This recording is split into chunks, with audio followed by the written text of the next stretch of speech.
Meus queridos amigos e irmãos, muito boa noite. Estamos aqui em mais um sábado de entrevista com Luciano Clay Filho para falarmos sobre Bezerra de Menezes, né? Luciano é o biógrafo que escreveu essa biografia definitiva do Bezerra, não é? Bezerra de Menezes, o homem, seu tempo, sua missão. E a gente traz aqui uma série de fatos da vida e da obra do Dr. Bezerra desconhecidos completamente do movimento espírita brasileiro, né?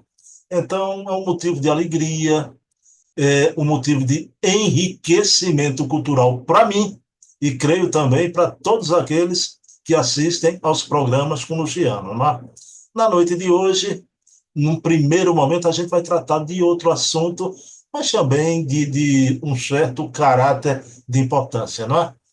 Mas então vamos começar a nossa reunião, nosso programa, elevando o pensamento a Deus, agradecendo ao nosso Pai de bondade infinita por mais essa oportunidade de estudo, de congraçamento, de reunião, de programa, aqui, reverenciando a figura do Kardec brasileiro, o médico dos pobres, a saber, Dr. Adolfo Bezerra de Menezes.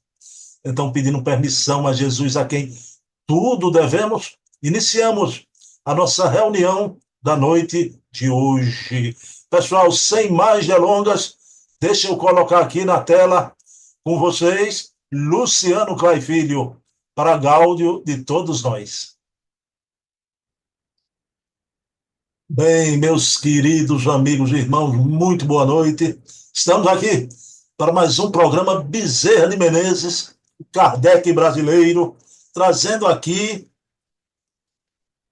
a historiografia sobre a vida e a obra de Bezerra de Menezes através da grande pesquisa do Luciano Clay, Bezerra de Menezes, o homem, seu tempo, sua missão. Essa aqui, para mim, é a biografia definitiva. Ela comportará, ao longo do tempo, aditivos, né? Meu querido Luciano Clay, a gente ia gravar em dezembro, não gravamos, porque semana de Natal, tudo aquilo. Em janeiro ficou acertado, não pudemos, na verdade fui eu que não pude.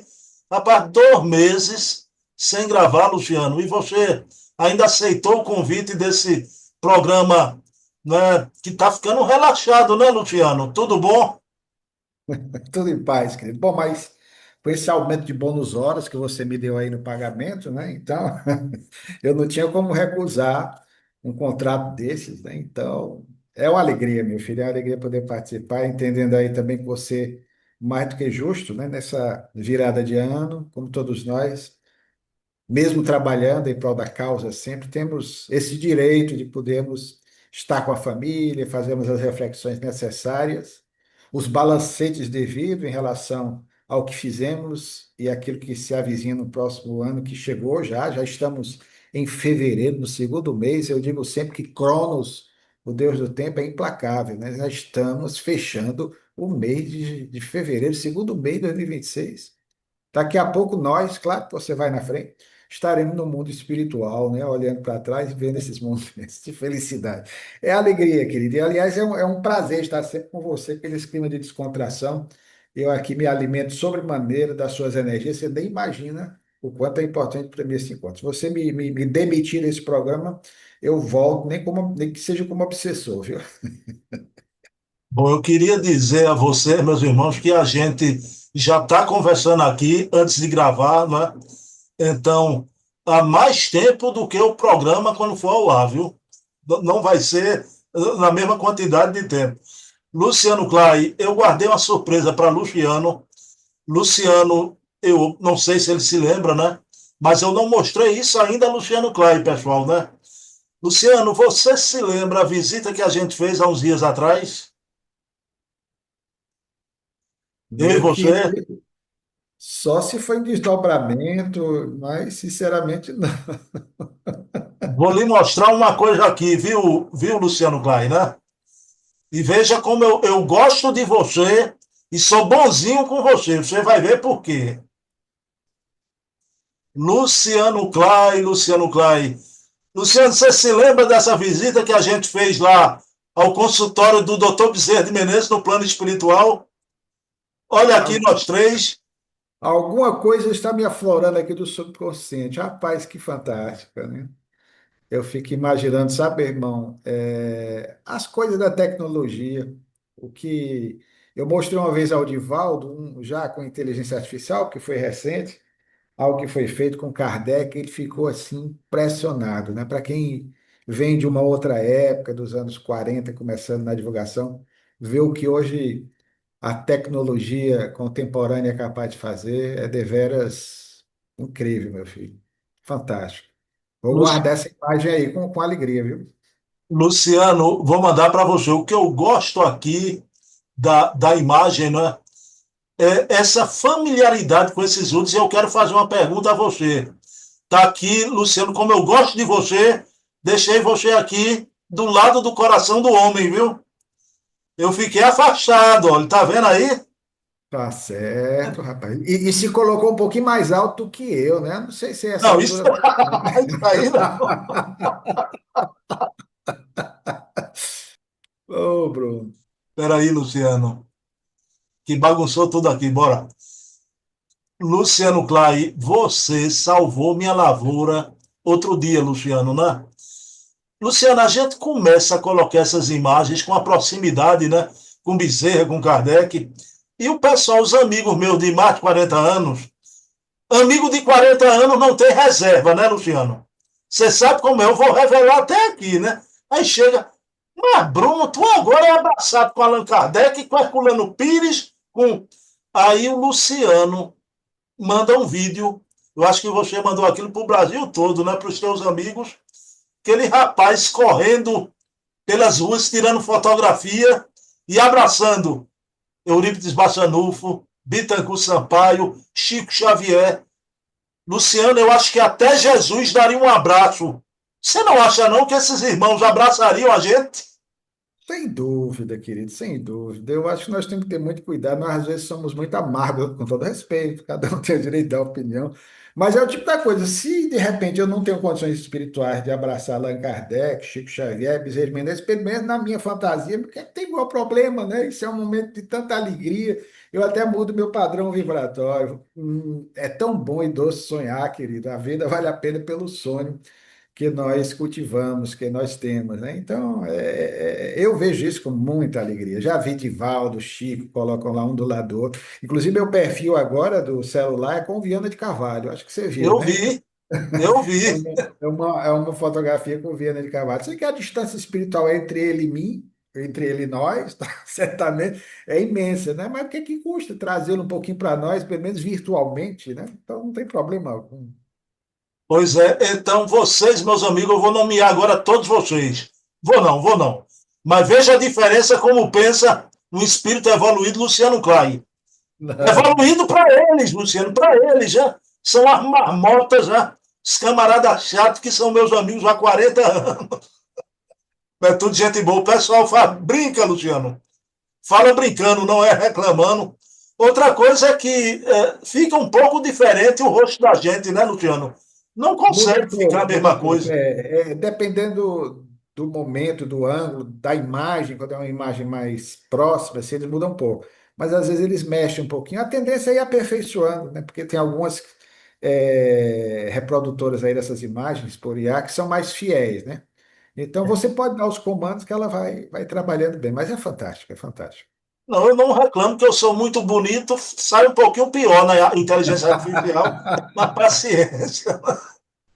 Luciano, querido, vamos lá. Esse momento de descontração para a gente entrar, né, com a mão na charrua e um assunto sério logo de saída, Luciano. Luciano, quinta-feira eu fiz um programa com Dona Heloísa Pires, né? O programa foi inteiro sobre essa temática. Com você, claro, eu só queria explorar, para saber a tua opinião também, Luciano. Veja bem, sobre o tema do carnaval, a gente ainda está na semana do carnaval, né? Que acabou, né? Na quarta de cinzas. Em alguns lugares, hoje em dia, continua, né? Então, Luciano, a gente tem um material de literatura, de mensagens, um material. farto de Divaldo Franco, Chico Xavier, Dona Ivone do Amaral Pereira, tá? Então, Humberto de Campos, os espíritos Emmanuel, Bezerra de Menezes. Luciano, eu fico impressionado porque hoje há um silêncio, eu vejo isso como uma relativização moral, as pessoas envergonhadas de mostrar o que os espíritos falam sobre o carnaval. Luciano, isso se deve a quê? E o que meu amigo historiador Luciano Klein pensa dessa postura? Meu filho, eu concordo plenamente com você. É algo que é deveras importante, nós pararmos um pouco para entender o que é que o Espiritismo nos orienta nesse sentido. Não é adotar uma postura de condenação, em hipótese alguma. Kardec, Emmanuel, o Dr. Bezerra, Humberto de Campos, os espíritos que se manifestam a respeito do período moninho, eles nunca foram críticos, cáusticos em relação às nossas posturas, porque nós viemos aí de existências transatas, por certo, de práticas semelhantes, fizemos coisas piores, por certo, mas o cuidado, a advertência em relação à nossa postura mental, que o pensamento é força, nós somos o que pensamos. Jesus dizia com muita propriedade: onde está o teu coração, aí está o teu tesouro. Eu digo sempre, se o coração se fosse colocado, né, como nós, por exemplo, numa festa de crianças, uma festa junina, ou até carnavalesca entre crianças, de uma forma saudável, no ambiente escolar, e as pessoas, no caso as crianças, se olhassem como crianças, respeitando umas às outras, não teria problema algum. E o curioso, aí eu entro como historiador, é que essas mensagens que você citou, da autoria de Emmanuel, por Chico Xavier, de Camilo Castelo Branco, através da Dona Ivone do Amaral Pereira, Manuel Filomeno de Miranda, por meio de Divaldo Franco, foram mensagens alusivas a carnavais dos anos 70, 60, 50, 40 e 30, que eram bem diferentes dos carnavais, Bem sobretudo diferente. dos últimos anos que nós estamos testemunhando, onde a lascívia, onde a crítica cáustica, inclusive em relação a instituições religiosas, nós temos constatado isso, o que é uma aberração, né? Então, é o cuidado que nós deveremos ter em relação à nossa postura mental. Nós sabemos e repetimos da importância do cultivo de bons pensamentos, por conta da psicosfera ambiental que nós criamos e os comprometimentos que todos nós podemos ter a partir de experiências infelizes nesse período. Então, cabe a nós espíritas não uma postura de condenação, jamais. O Espiritismo faz isso, o Espiritismo não impõe nada a ninguém, apenas dispõe de um manancial precioso de informações a partir das quais você pode ou não seguir por esse ou aquele caminho, o livre-arbítrio é sagrado. Mas o cuidado que nós deveremos ter nas nossas relações com o nosso semelhante. E é essa a grande questão. O problema é que nessas festas, aí entram outros componentes que, de certa forma, prejudicam mais ainda, que são as bebidas, as drogas de uma forma geral, que, de certa forma, alienam as pessoas e faz com que, muitas vezes, nós extravasemos aquilo que existe ainda de mais primitivo em nós, espíritos em estágio na Terra de aprendizado para nosso crescimento intelecto, moral e espiritual. Então, a observação e aí a prudência que nós deveremos ter e nunca ficarmos em cima do muro. Você usou a palavra relativização, se ensina ou não, né? Era Jesus quem dizia. Então nós temos que não condenar, como Jesus nunca condenou ninguém, mas fazer a necessária advertência através de uma orientação estripada naquilo que os espíritos nos trazem pelas próprias vivências dos mesmos no mundo espiritual e a visão que estão tendo de lá em relação a nós. Seria não, é um pecado de omissão, não é, Luciano? Eu Sim. acho que nós temos de ter, sabe, querido, uma postura, repetindo Jesus, se ensinam não, né? Então, de dizermos, olha, repito, não é você condenado a ter uma postura de superioridade, quem vai, quem não. Eu tinha um amigo, até desencarnou, e na época espírita ele dizia, olha, eu vou para o carnaval porque eu vou ficar numa mesa, num clube, observando as pessoas, mas vou ficar orando pelas mesmas. Eu disse, olha, com todo respeito, isso é muito complicado dizer assim, fique em casa, ore de casa, né? Então, quando você vai para lá, com todo respeito, você tem uma outra intenção, né? É muito difícil num ambiente assim, claro, repito, né? Nós temos que sempre adotar uma postura de compreensão aos outros, né? Mas é só imaginar, Jesus estaria, ou essas almas nobres, a não ser para ajudar num ambiente como esse, nós sabemos que aí sim há toda uma mobilização de equipes espirituais para arrumarem o que nós desarrumamos, né? Em razão dos nossos procedimentos, dos nossos comportamentos. Bom, seus comentários, Luciano, vai ir na linha, claro, você levantando outros aspectos, na linha de Dona Heloísa Pires, né? Há um silêncio preocupante nessa época dos espíritas de quererem vetar, não é, a divulgação dessas mensagens, né? E parece que é uma coisa tácita, é todo o movimento espírita, né? Bom, meu querido Luciano, no programa passado a gente viu o pioneirismo de Bezerra como escritor, Luciano. Você aqui mostrou para a gente o túmulo de Bezerra, que eu não sabia, a tua pesquisa revela. A gente viu a imagem aqui, todos os livros do Bezerra na lápide. Não é? Aí, Luciano, agora a gente vai se deter mais um pouquinho, uns dois, três programas sobre essas obras. Não é? A primeira obra, a gente já viu lá para trás. Mas como a gente vai ver de novo num voo rasante agora, né? E é uma obra muito importante, né? Porque até ela não foi publicada, né? Luciano, o que você tem a nos dizer? Que obra é essa? Viagem através dos séculos ou fases da vida humana? Meu querido, essa é uma das obras mais impressionantes do Bezerra de Menezes que eu já li. Eu estou dizendo, eu já li porque eu tive a felicidade de obter uma cópia do texto original, manuscrito pelo Dr. Bezerra de Menezes, que se encontra no setor de obras raras da Federação Espírita Brasileira. E há uma ideia da federação de, em breve tempo, espero que seja breve mesmo, de publicar essa obra, como aliás aconteceu com outros romances do Dr. Bezerra de Menezes. E essa obra, ela é, conforme nós dissemos para você anteriormente, a primeira da lavra do Dr. Bezerra de Menezes como romancista, abordando, sobretudo, determinadas temáticas com os conhecimentos que ele já nutria do Espiritismo. O mais interessante é que essa obra ela foi escrita, e isso nós descobrimos, entre 1884 e 1885. Portanto, detalhe, o doutor Bezerra de Menezes ainda não havia oficialmente se declarado espírita, fato que é bastante conhecido de todos nós, já comentamos em outras oportunidades, se deu no dia 16 de agosto de 1886. Mas ele já vinha travando contato com o espiritismo, isso também nós estamos cientes, desde 1875, quando passou a estudar o Livro dos Espíritos. Passou por experiências mediúnicas no início dos anos 1880, o problema com a segunda esposa, que conseguiu se libertar de uma enfermidade pertinaz em razão do receituário mediúnico, assim como ele próprio, da dispepsia de natureza nervosa. Vai ser o período também que seu filho mais velho, Adolfo, vai começar a ter transtorno de natureza psicológica, psiquiátrica, diríamos, e espiritual também. Isso vai mover toda a sua atenção a participar de reuniões mediúnicas. Então, nesse período, ele já estava escrevendo essa obra, que é um romance alentado, que tem mais de 700 páginas. Isso no texto original, com a letrinha fina e inclinada do Dr. Bezerra de Menezes. E a obra tem um título longo, acredito até que talvez ele fosse mudar quando o livro saísse, que é a história da vida humana, né?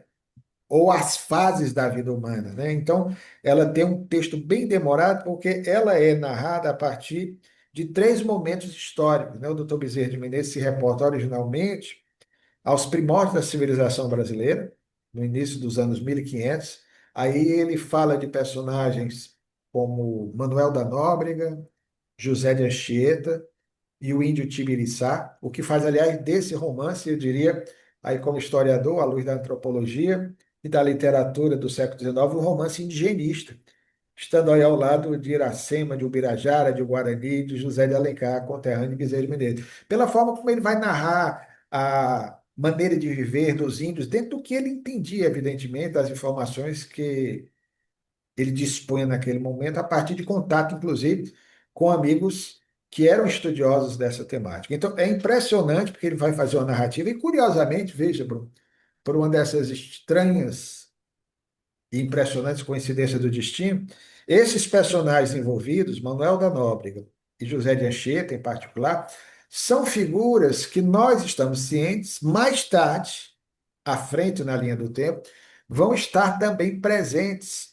direto ou indiretamente, no caso de José de Anchieta, que é tido como sendo uma das encarnações do Frei Fabiano de Cristo, que como espírito tem se manifestado já há algum tempo, trazendo também orientações importantes a alguns trabalhos no meio espírita, como o Lar Fabiano de Cristo, que é uma instituição que faz um trabalho realmente notável, e especialmente Manuel da Nóbrega. Esse dispensa comentários pela importância da Fundação de São Paulo, a partir do Colégio de São Paulo, e mais tarde, evidentemente, como orientador, mentor, com vínculos pretéritos, do nosso grande médium, que é Chico Xavier, né? Então, a figura notável de Emmanuel. Então, isso já, de certa forma, o doutor Bezerra, na época, repito, por uma dessas estranhas, aspas, coincidências do destino, faz as narrativas de vida. Depois ele vai falando, dá um salto no tempo, por isso que a obra é Viagem através dos séculos, ou as fases da vida humana, para mostrar todo esse processo evolutivo. E aí ele vai novamente situar esses personagens mencionados, aí sim atuando como espíritos, no século XIX, que é o século do advento do Espiritismo.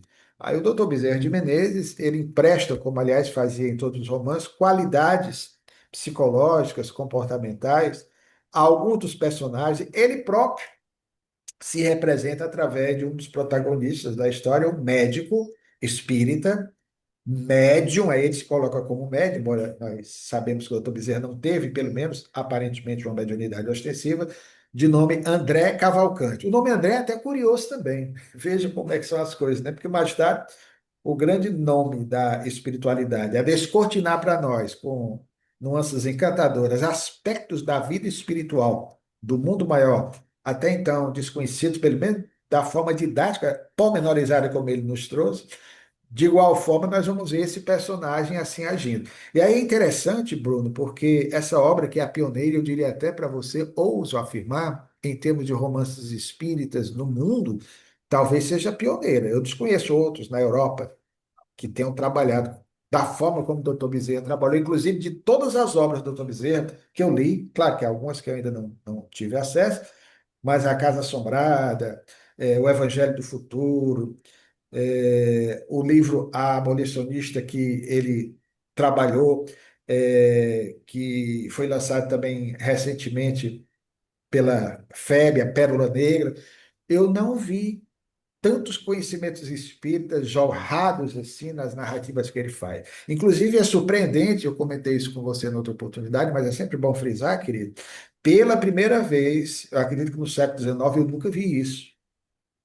Posso estar equivocado.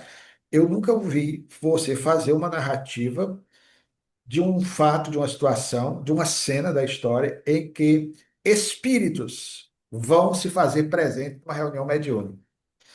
Há uma narrativa na referida história, já no século XIX, em que Manuel da Nóbrega, diríamos Emmanuel, quem sabe o doutor Bezerra de Menezes não teve alguma intuição nesse sentido, estando secundado por esses espíritos, Emmanuel, portanto, o Manuel da Nóbrega, José de Anchieta e o Índio Tibiriçá, eles vêm de uma região espiritual, de uma colônia espiritual, descem dessa área que o doutor Bezerra de Menezes, em vez de chamar de plano espiritual, chama de intermúndio, expressão que ele utilizou, e vão assistir a uma reunião mediúnica onde esse médium que eles se representavam, dando inclusive características do médium que foi seu grande amigo João Gonçalves do seu Nascimento, o André Cavalcante, esse médium, que era um médium, ele se manifesta e os espíritos vão observar como é que estava o ambiente num centro espírita típico da época.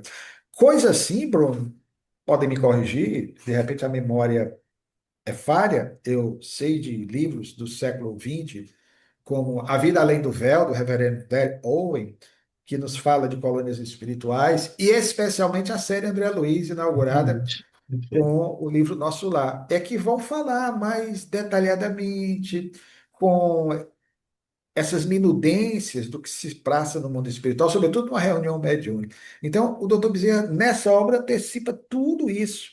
Então, é uma obra que realmente me impactou, e eu estou na expectativa angustiante, eu diria, de ver esse livro logo, logo publicado pela Federação Espírita Brasileira. Alguém já me perguntou, inclusive você, porque eu tenho os exemplares da obra, né? Eu tenho toda a obra, melhor dizendo, dos textos, eu tenho todo o texto, que precisa passar por uma leitura paleográfica muito cuidadosa.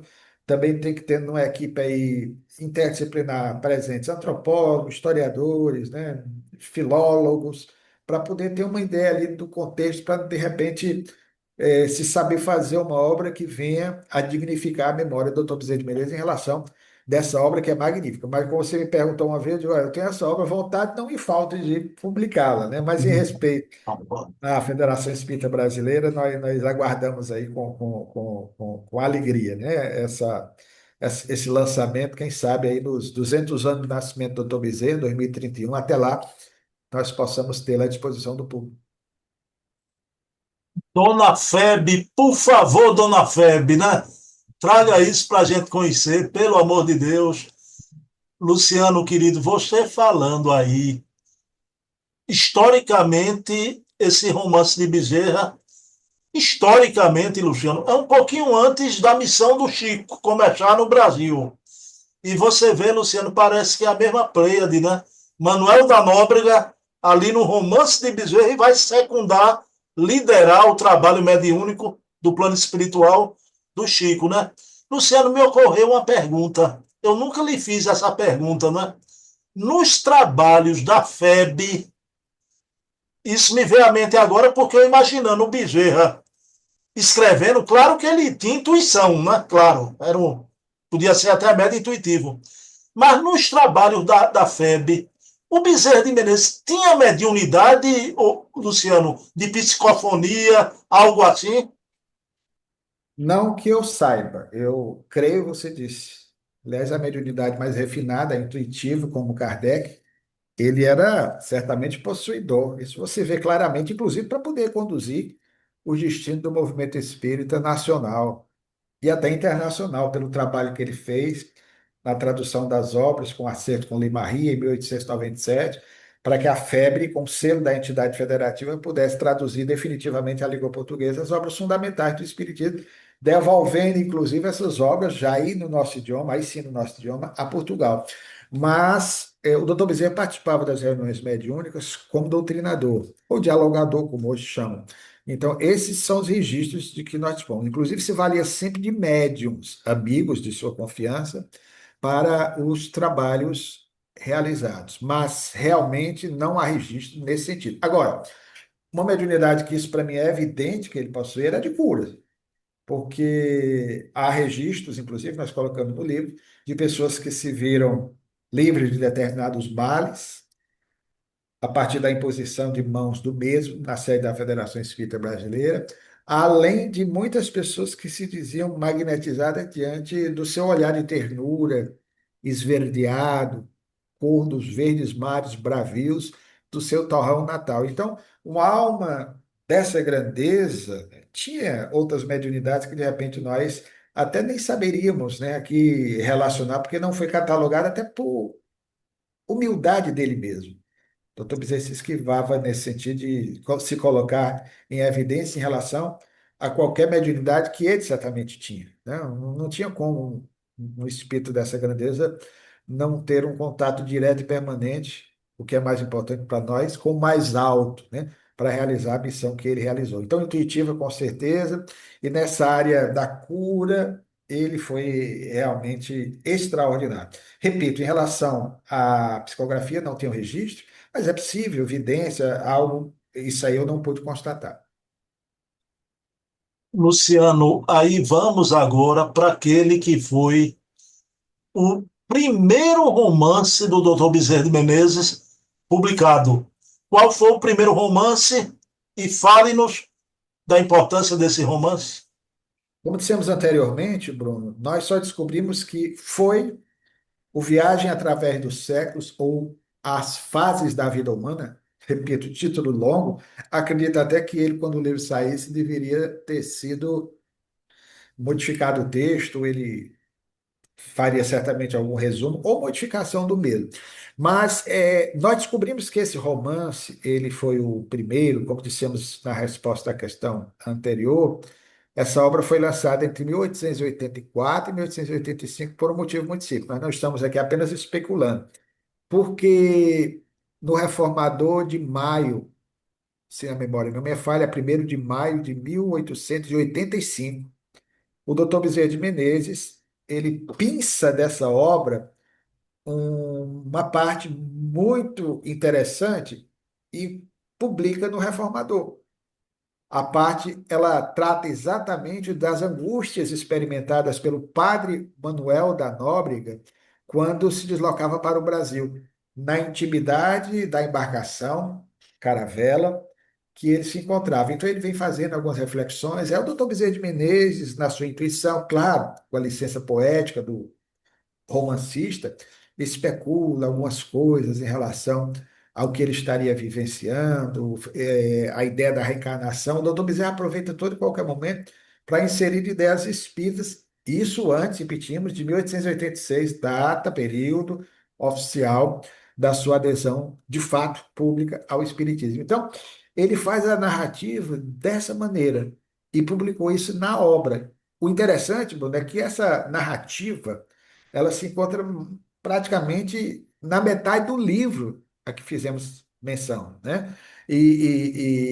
Sendo assim, o Dr. Bezerra já vinha escrevendo essa obra, muito possivelmente a partir de 1884, porque foi publicada em maio de 1885. Então não tinha como, né? Então ele vinha escrevendo de 1884, quiçá até 1883. Não dá para precisar, mas a obra já vinha sendo escrita por ele.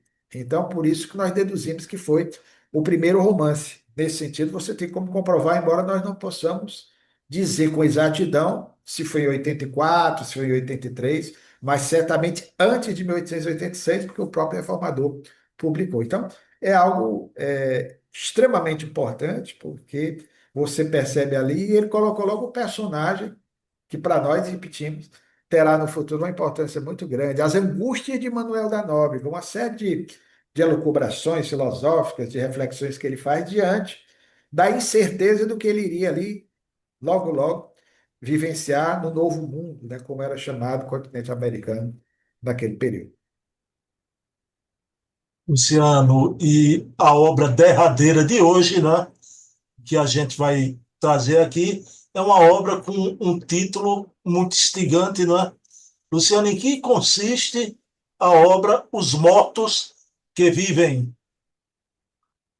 Bruno, essa obra, ela é também importantíssima, e eu creio e afirmo no livro que foi, na sequência cronológica de publicação, a segunda que o Dr. Bezerra de Menezes pretendia publicar. Infelizmente, a obra foi certamente lançada, eu vou explicar como, mas infelizmente em livro não. E lamentavelmente, hoje, pelo menos por enquanto, nós não temos ainda condições de recuperar as partes da mesma para enfeixá-las no livro. Explicando.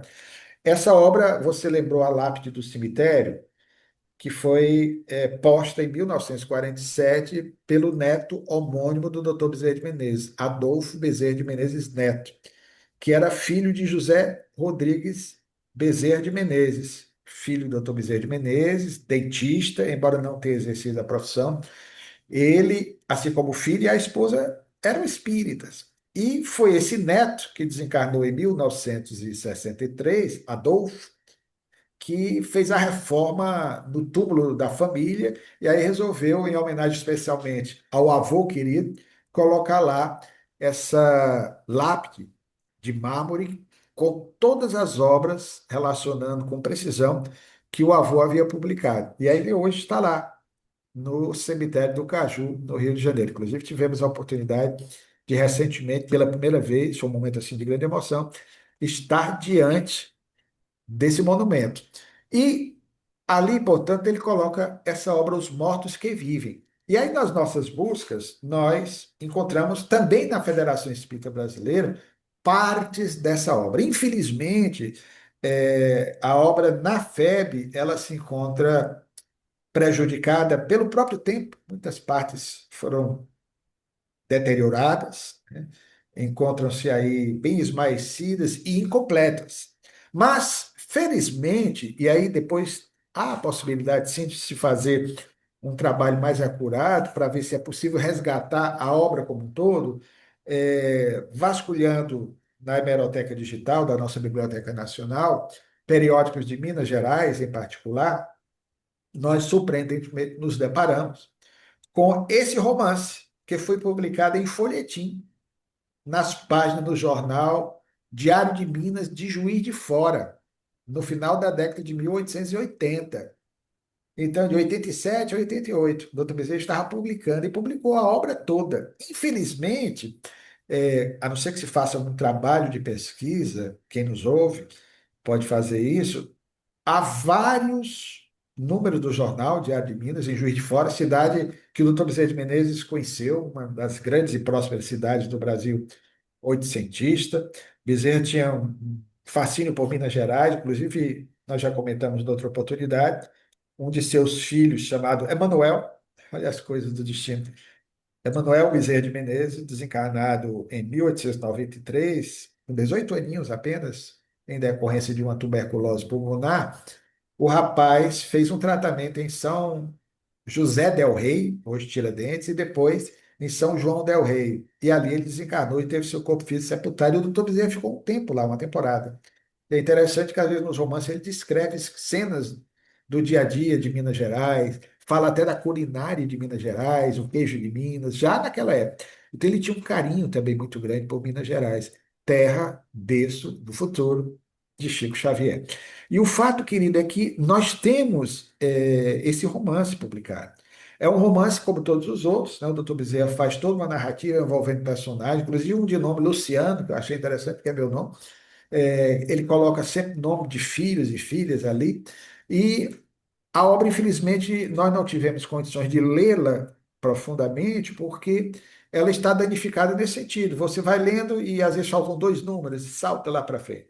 Mas repito, talvez algum pesquisador interessado, ou quem sabe no futuro, dentro das nossas possibilidades, eu estou mirando sempre, querido, o ano de 2031, já com antecedência, se obviamente Deus nos permitir estar aqui, por extensão você também, né, vai ter essa moratória de permanecer na Terra, para que nós possamos, quem sabe, aí fazer essa homenagem nos 200 anos de nascimento do Dr. Bezerra, e aí publicar uma série de trabalhos a respeito da vida dessa figura icônica e importante do nosso movimento. Repito, essa obra para mim foi importante, porque eu colhi, inclusive, informações históricas, inclusive do médico, doutor Fernandes, que eu não sabia, o doutor Bezerra de Menezes homenageou esse doutor Fernandes, que foi um médico, o nome nós não sabíamos, descobrimos, que o presenteou naquele momento grave, doloroso da sua vida, em 1863, com um exemplar da Bíblia, quando ele, após a desencarnação da primeira esposa, vitimada por febre tifoide, em março de 1863, Maria Cândida, ele ficou arrasado, entrou num processo que diríamos hoje depressivo, e aí o colega de medicina de consultório, doutor Antônio Fernandes, lhe presenteia. Não havia o registro do nome desse médico.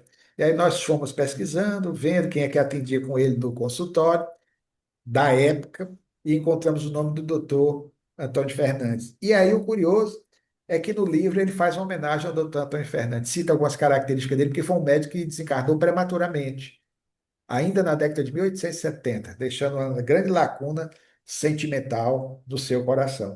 Então, querida, a obra é importante por conta disso, né? Que realmente é desejo nosso que ela possa ser recuperada e trabalhada aí da mesma forma que o livro anteriormente mencionado. Luciano, você falou em agosto de 2031, os 200 anos de Bezerra, né? Prometo a você, não antes disso, falta 5 anos só, né? Eu vou ao Ceará, viu? Me aguarde, viu? Me aguarde. Dom Bezerra está ouvindo, viu? Se não vier, não Olha, fica você não. bota, eu não vou para o hotel, não. Você bota uma cama de campanha No Pode centro de deixar. memória, Viana de Carvalho para mim, viu? Bota uma Pode capa. deixar. Aliás, de onde eu estou falando aqui para você, né? Já tenho uma sala especial, olhando aqui os apetrechos do Viana, uma espada Olha dele aí. ali. Quero sentir essas vibrações aí. Mas eu vou antes aí também lhe dar um abraço, pode ter certeza. Tão pertinho, né? Irmãos que se amam como nós. Luciano, olhe, eu não podia deixar de falar no encerramento desse programa, né? Luciano, eu vi o último programa dos amigos de Divaldo, né? Luciano, mas que grata revelação, não é? Uma participação com muita empatia do querido Lucas Milagre. Que participação interessante, não foi, Luciano? É um menino de ouro. Eu digo sempre para ele isso no programa. Olha, o Lucas realmente foi um milagre na vida do Divaldo, né? Então, basta você olhar, você sente a ternura, a bondade desse coração. Então, não é à toa que Divaldo viu nele ali um anjo da guarda na terra, que lhe secundou os passos, sobretudo nos instantes derradeiros da vida missionária e peregrina do semeador de estrelas. E é importante porque o nosso querido Lucas, né?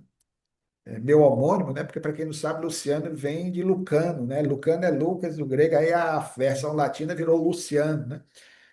Então, o Lucas, esse menino é um menino que tem muitas informações, muito tímido, menino muito bom, e realmente a participação dele foi maravilhosa. Maravilhoso. Ele tem empatia, empatia. Lucas, em breve, Lucas vai estar aqui comigo e Luciano, viu? Ele prometeu, tá vendo aí umas coisas, vamos lá.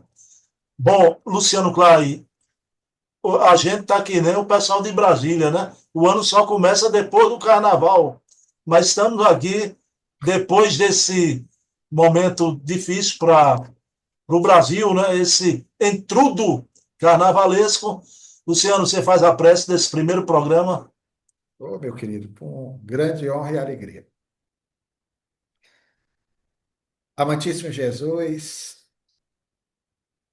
amigo querido, razão de estarmos aqui nesse instante, nós queremos te agradecer pela oportunidade concedida de podermos iniciar mais um ano no curso de nossas vidas. Ajuda-nos, Senhor, a lidarmos conosco mesmos, a vencermos o cipoal das imperfeições que nos separam do teu coração magnânimo e paternal.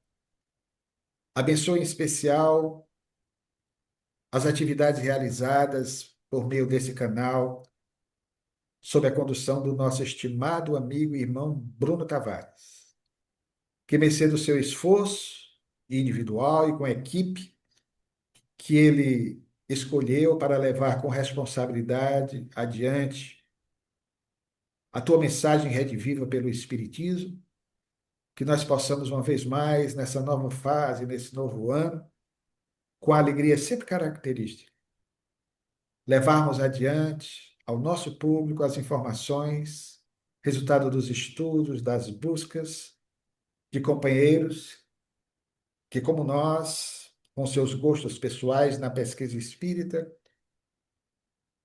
empreendem esforços para buscar nos escaninhos das memórias, das bibliotecas, documentos preciosos para sabermos, sobretudo, do esforço de pioneiros, de companheiros e irmãos que se submeteram a sacrifícios inimagináveis a nós outros para levar adiante o achote da fé e da esperança da doutrina espírita. Abençoa o nosso Bruno, a sua mãezinha Eva, a sua família e a todos nós. Assim seja. Bem, meus queridos amigos e irmãos, encerramos aqui. Mês que vem, mês de março, estaremos aqui com o Luciano Clay para mais um Bezerra de Menezes, o Kardec brasileiro. Como sempre faço, dedico esse programa a ti, minha mãe Eva. Mamãe, te amo muito mais que sempre. Luciano Clay, um abraço. Até mês que vem. Se Deus Tudo de quiser, bom. querido. O Espiritismo com Jesus abrem as portas imensas da imortalidade para que as atravesseis em triunfo e em glória. Bendizei Portanto, as dificuldades que também experimentamos quando estávamos na indumentária carnal. Ninguém em caráter de exceção. Quantas vezes choramos convosco, abraçando-vos e dizendo-vos: bom ânimo, crede e perseverai, recordando-nos de Paulo sobre as ruínas da Acrópole antiga em Atenas renovada, ouvindo as vozes espirituais depois do insucesso da sua pregação aos gregos que ele tanto amava. E ele soube esperar, trabalhar, insistir e amar, fazendo que depois Atenas recebesse o divino pábulo do Evangelho e o legado sublime de Jesus. Estamos em uma nova Atenas que teima em não nos aceitar, em substituir Jesus pela tradição dos velhos deuses, de Dionísio a Momo, de Baco, as expressões mais vis do humano comportamento. O triunfo, sem dúvida, é de Jesus.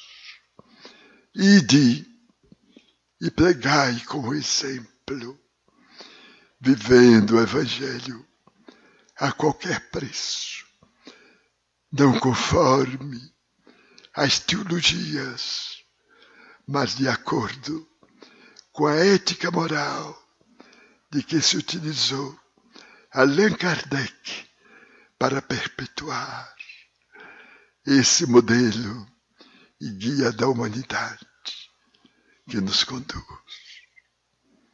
Ide, amados, antes servos e agora irmãos do Mestre em triunfo, na era de luz que se iniciará em madrugada próxima, logo seja terminada a noite de trevas.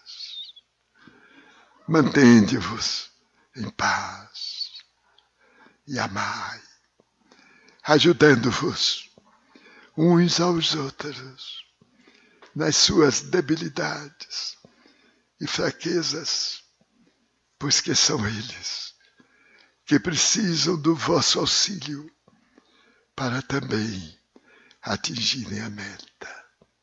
O Senhor da vida irá conosco. Muita paz, filhos do coração e filhas da ternura.